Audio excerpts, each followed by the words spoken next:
Welcome to Learners Math TV. In this video, matututunan natin ang multiplication of radicals with different radicand or indices. Bago natin simulan ang pag-aaral, isang mahalagang bagay na meron ka ng nakahandang lapis, ballpen o anumang panulat at meron ka ng papel na nandyan sa iyong harapan. Sapagkat laging tatandaan, sa math ay hindi maaari na nanonood ka lamang. Upang maging mahusay, dapat lagi kang handa na mag-practice o magsanay. At magagawa mo lang yan kung iaagapay mo sa iyong sarili ang disiplina. Dahil hindi mo mararating ang success o ang skills and mastery in mathematics kung walang kaakibat na disiplina. Ngayon, kung handa ka na, ay maaari na tayong magsimula. Ito ang ating unang example. Square root of 2 times the cube root of 3. Meron tayong susunding mga steps para ma-multiply natin itong dalawang radical expression na may magkaibang radicand at magkaibang index. Ang unang step natin ay identify the indices of each radical. Ano ba yung mga indices nila? Yung una, meron siyang 2. Itong square root of 2. So, ang index niyan ay 2. Then, yung isa naman, 3.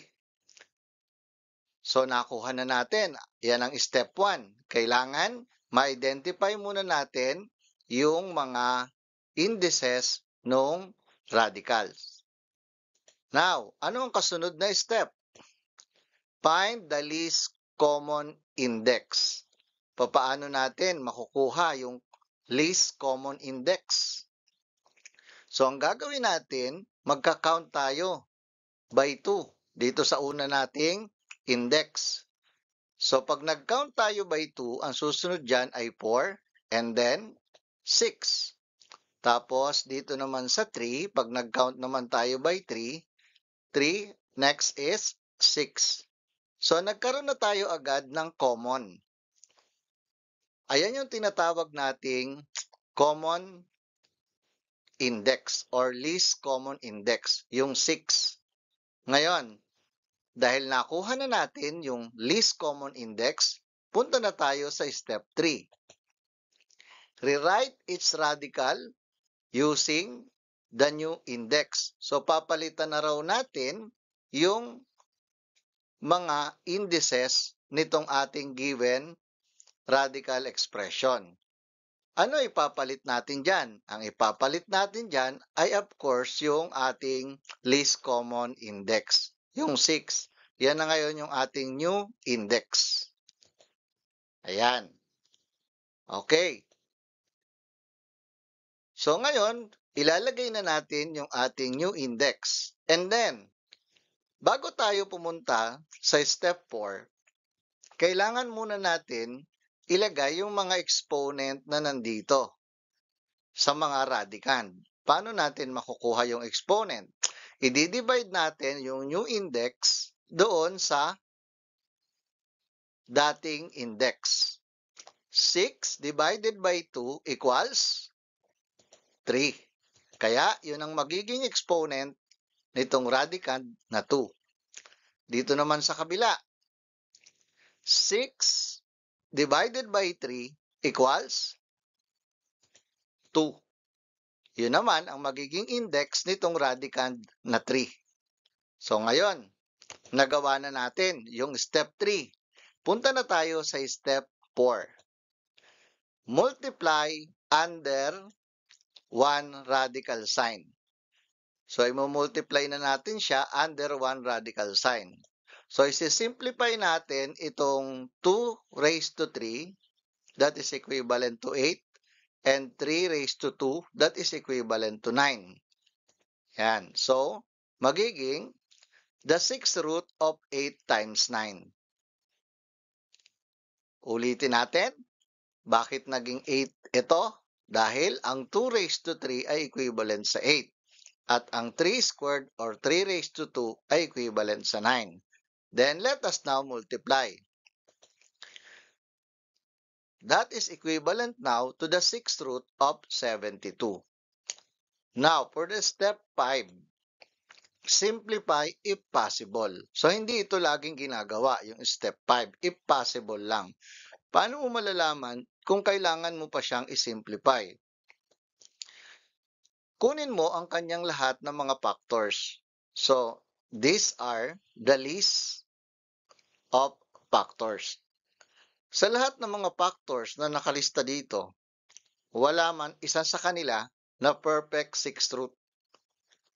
Wala. Halimbawa, di ba, yung ibig ko sabihin dyan, yung, let's say, pag sinabi mong perfect cube, yung 8 perfect cube yan. So, ibig sabihin, if we're going to factor 72 in any of those number, wala naman tayong may extract na perfect sixth root.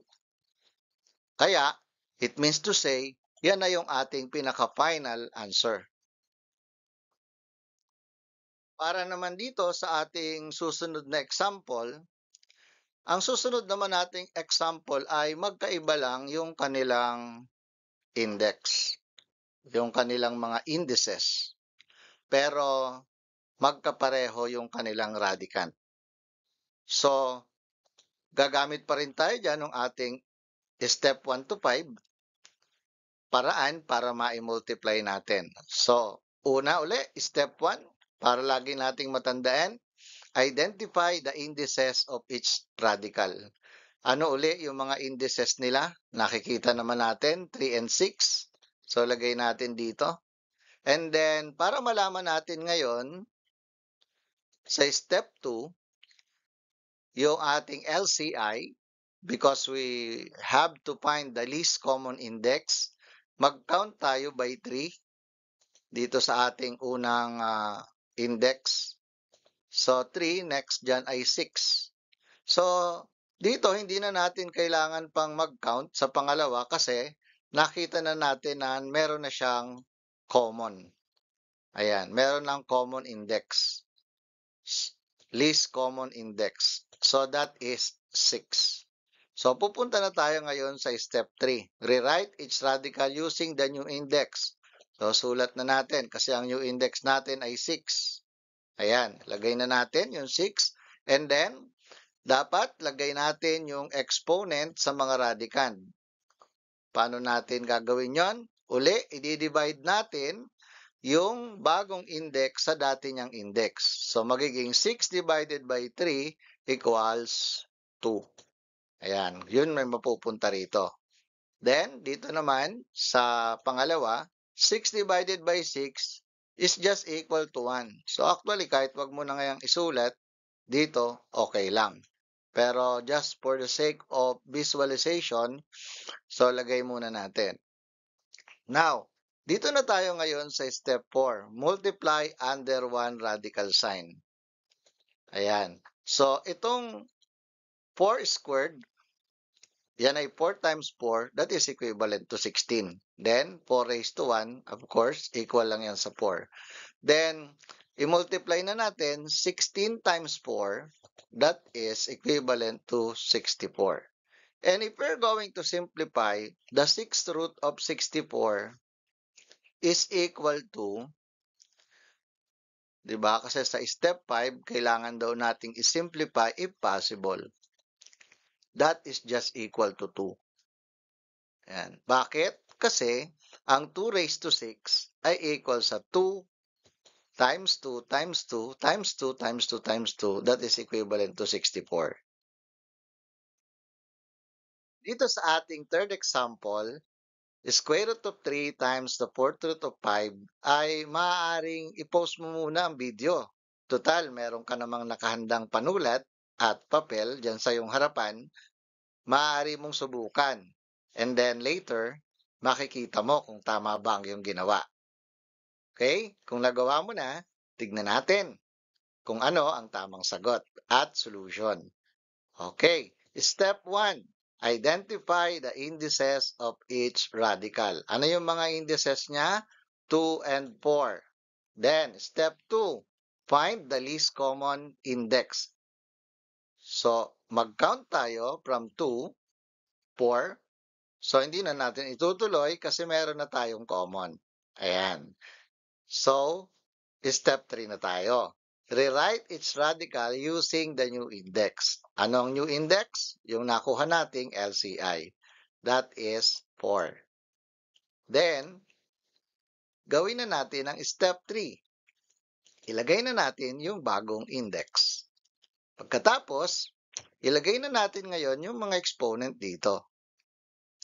So, that is 4 divided by the initial index. Yun yung unang index niya 2. 4 divided by 2 is equal to 2. Kaya ang magiging exponent dyan ay 2. Dito naman, 4 divided by 4 is equal to 1. Kaya magiging exponent dyan ay 1. Then, step 4. Multiply under 1 radical sign. That is equal to the fourth root of 4 times 5. Bakit 4? Kasi ang 2 squared ay equivalent sa 4. Tapos, since ito ay 5 raised to 1, that is equal to 5. Now, let us multiply 4 times 5.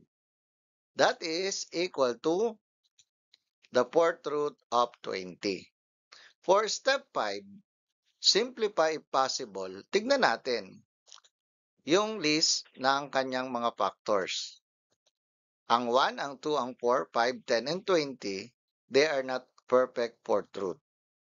Kaya ibig sabihin yan, hindi na natin ma-extract pa ang kahit na anong factors dito. Kaya ayan na yung ating pinaka-final answer.